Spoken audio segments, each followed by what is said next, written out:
So today we're going to talk about The Age of Innocence, which is a great novel written by the American writer Edith Wharton. The Age of Innocence was first published in 1920 and it won the Pulitzer Prize for Fiction. And today I will do my best to tell you why I think The Age of Innocence is so great. And if you're new to my channel, welcome. My name is Juan and I post a new book review every Saturday. The best way not to miss any of my reviews would be for you to subscribe and turn on the notifications bell. Now, before I go into the novel itself, I would like to talk about the context it was written in, because I think that would help us understand and appreciate The Age of Innocence even more. By the way, if you look at the description box for this video, you will find a link where you can buy The Age of Innocence and support my channel. Okay, so in The Age of Innocence, we have an anthropological look at the New York upper classes. But Wharton sets her novel in the 1870s, 3 decades before she wrote it. Edith Wharton was born in 1862, so she's writing about the time when she was a child. But because her novel is about adults, she's really looking at the generation immediately before her. So she's looking at the generation of her parents. And despite that generational separation between the author and her characters, these are characters that Wharton knows well. Why? Because she herself was part of the New York upper classes. So she has the insider knowledge necessary to write a realistic novel about that fascinating milieu.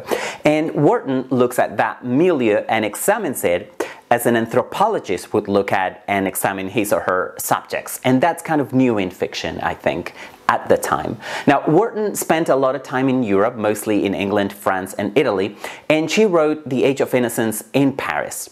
She'd been living in Paris for several years at the time, and she actually only returned to the United States in 1923.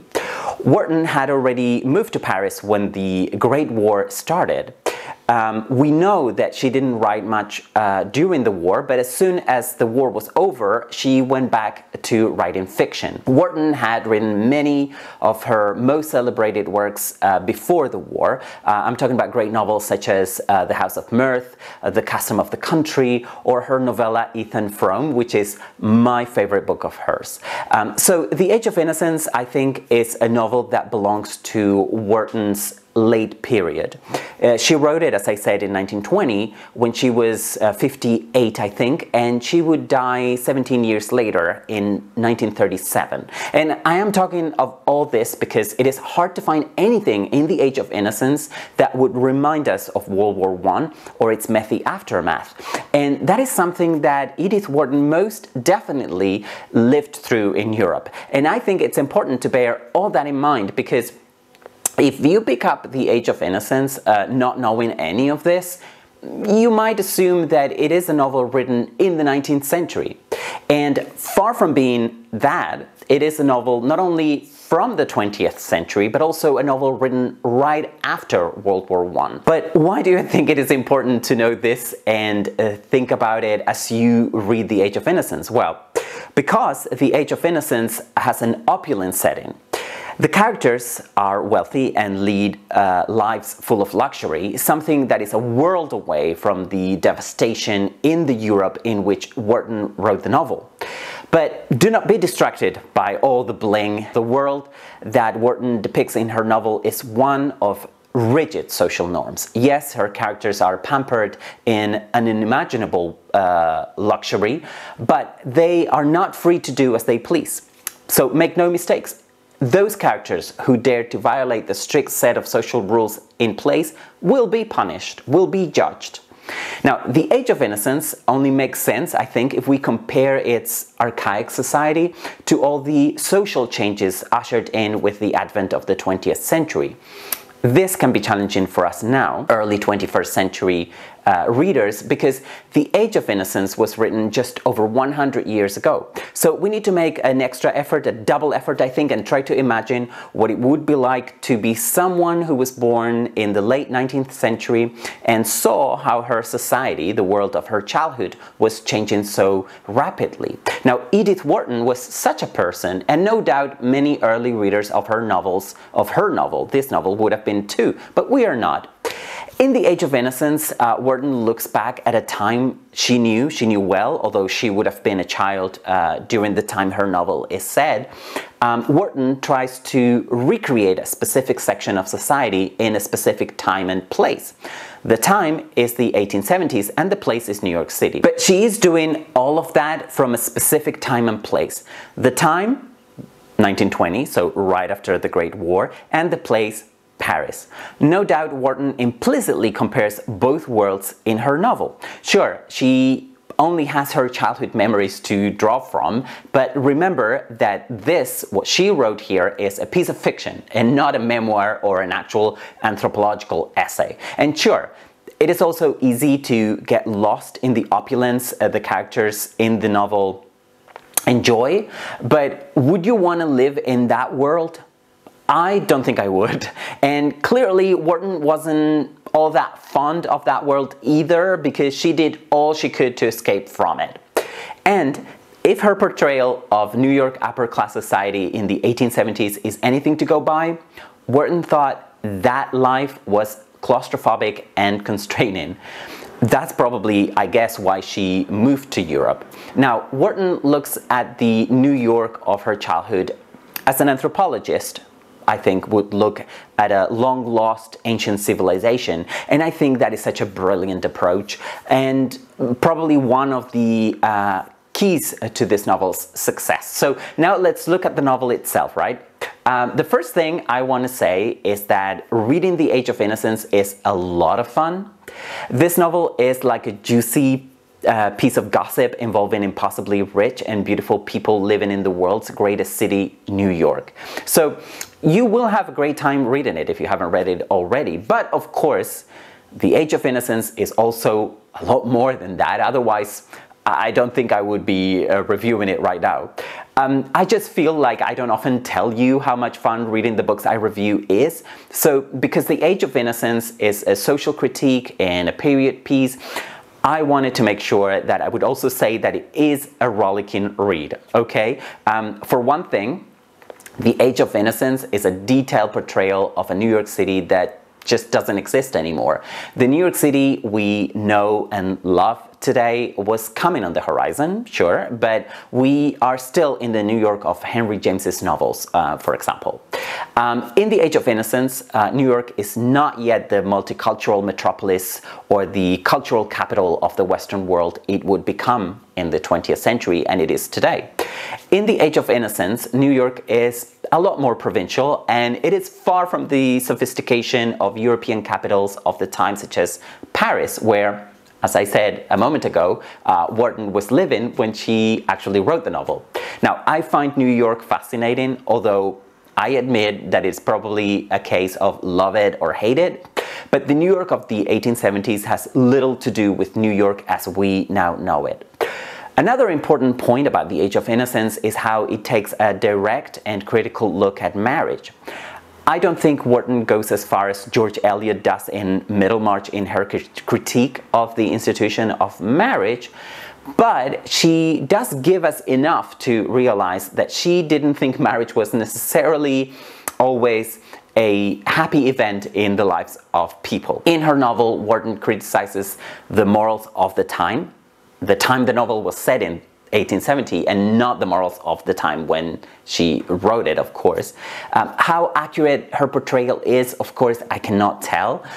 What I can say is that it is incredibly convincing.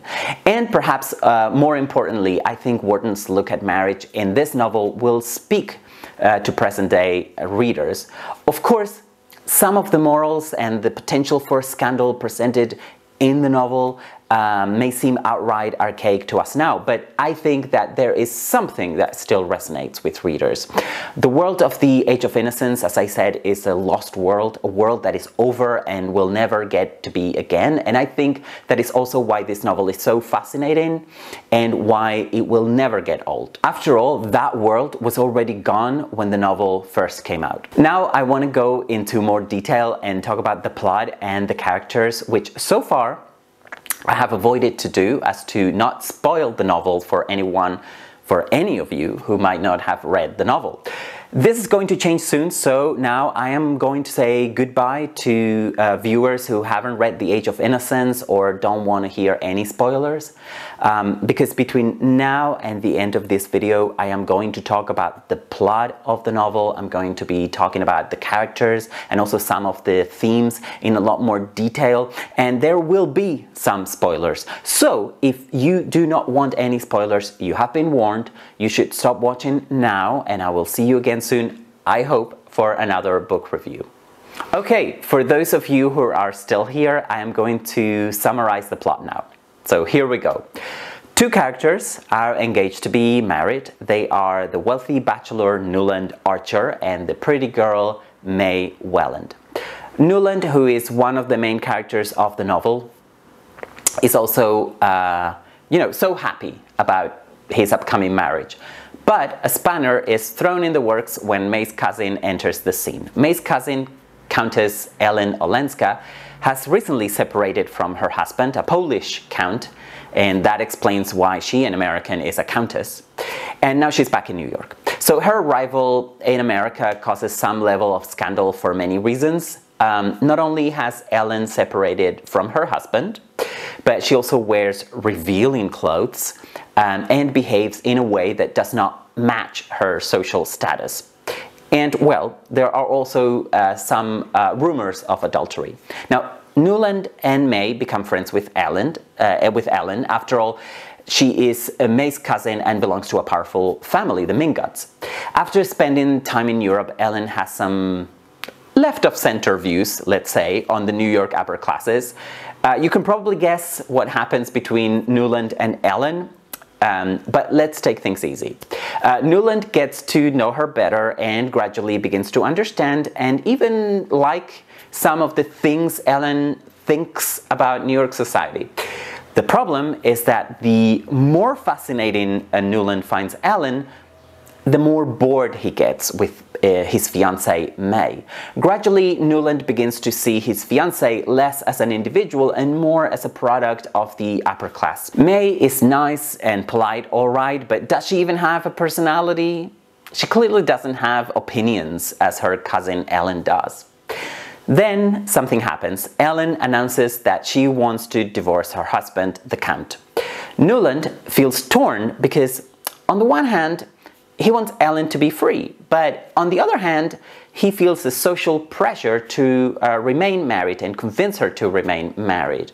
Of course, as readers would have worked out by now, Newland is in love with Ellen. As soon as he realizes this, he takes off and goes to Florida to meet up with May and her family, who happen to be on vacation in the Sunshine State. Now, the fact of the matter is that Newland is scared of his feelings for Ellen, so he asks May to marry him as soon as possible. Instead of being excited about this, May becomes suspicious and confronts him about it, but Newland insists that he is in love with May. However, as soon as he's back in New York, Newland goes to see Ellen and tells her that he's in love with her, even though he just asked May to get married as soon as possible. And just at that very moment, Newland gets a telegram from May. The contents of that telegram: May's parents have agreed to shorten Newland and May's engagement, and the wedding is now due a lot sooner. That is what Newland wanted, or said he wanted, right? So I guess it's a case of be careful what you wish for. Indeed, Newland and May get married. They go to Europe to spend their honeymoon, and then they settle in New York. So everything is happening exactly as everyone would expect from them. Newland seems to have almost forgotten Ellen at this point. Well, if not exactly forgotten, at least she doesn't seem to be that important to him anymore. However, that changes again when he sees her during a vacation in Newport. Newland and Ellen love each other, does not denying that, but Ellen says that she will only stay in America if nothing happens between them. Now, a bit later, now in New York, Newland finds out that Count Olenski wants his wife back, but Ellen refuses. Then Ellen comes back to New York because her grandmother is sick, had a stroke, and she has to take care of her. So now that they are both in New York, Ellen and Newland begin their love affair. However, out of the blue, Ellen says that she's moving back to Europe. So May throws a farewell party for her, for Ellen. Once all the guests have left the party, May tells Newland that she's pregnant and that she had told Ellen about it weeks ago. So both Newland and readers can now guess that that is the reason for Ellen's apparent sudden change of heart and why she decided to go back to Europe. Then there is a narrative jump of 25 years. We learn that the Archers had 3 children, but May died from pneumonia. So now Newland is a widower. He decides to go to Paris with her son.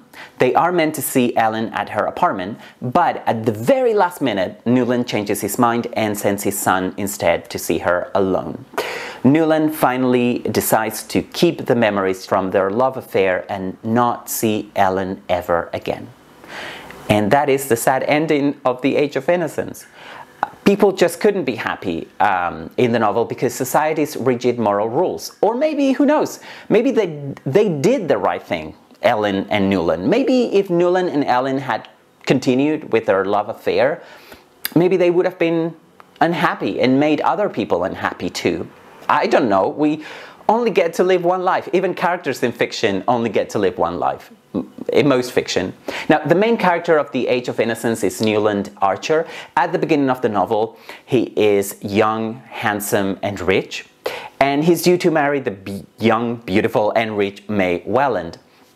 However, the arrival of the other main character in the novel, Countess Ellen Olenska, changes everything for him. From that moment on, from the moment of her arrival, Newland will be torn between duty and love. And although he falters a bit along the way, eventually he does choose duty over love. And you might think that is boring or unromantic, or you may think that is the right thing to do. And in the long run, he will be happier because of it.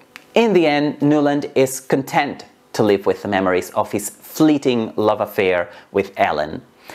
And we know that if he had pursued his love affair with her, perhaps those memories, well, maybe they would have been replaced by the reality of the everyday routine of a relationship, which would have coexisted with the unhappiness he would have caused to his wife, May, and also the social scandal he would have started.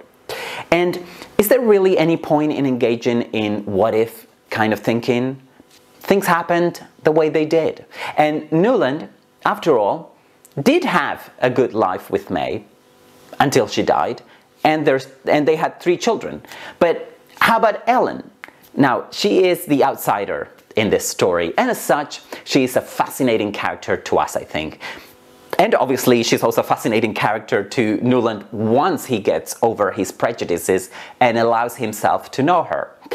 Ellen was raised in Europe and only returns to New York City as an adult after having marital problems with her husband. So she is a fish out of water in that oppressive upper-class New York society. Now, some readers may see themselves in Newland Archer, others in Ellen Olenska, and for all I know, some people may even see themselves in May. The Age of Innocence, I think, is a fantastic novel because it puts us in the shoes of characters that I believe we can easily recognize, even if our society is ostensibly a lot less rigid than the one portrayed in this novel. I am sure that many readers would have faced dilemmas like the one Newland Archer has to deal with in The Age of Innocence. Probably, I think, the most admirable character in The Age of Innocence is May Welland. Newland may not give her enough credit once he begins his acquaintance with Ellen Olenska, but I think there is a lot more to May than just a polite, pretty girl.